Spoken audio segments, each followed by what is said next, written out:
endeavor to lead the DCI in the most professional manner. The Directorate of Criminal Investigations, DCI, has firmly denied claims that detectives in unmarked vehicles tried to prevent former Deputy President Rigathi Gachagua from attending a church service in Nairobi this past Sunday.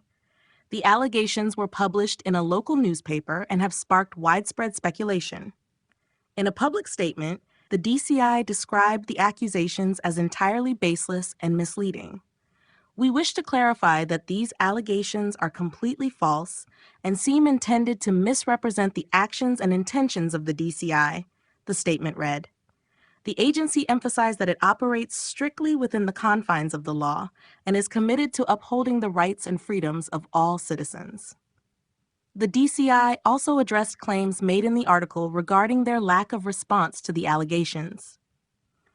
The assertion that the writer was unable to obtain a comment from the DCI is inaccurate, the statement continued. The DCI explained that it had provided a timely response reiterating its commitment to respecting religious institutions' autonomy and that the journalist acknowledged receiving this information. The DCI urged the media to ensure accuracy and fairness when reporting on sensitive issues, highlighting the importance of responsible journalism.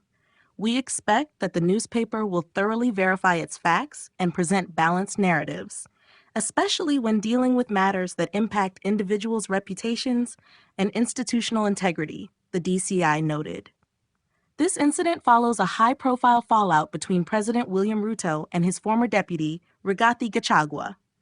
Gachagua, who was recently impeached by Ruto's allies in Parliament, has since kept a relatively low profile, making only a few public appearances.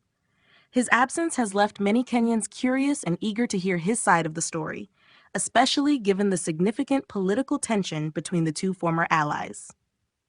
Gachagua's reduced visibility in public forums has fueled rumors and speculation about his current standing and future ambitions.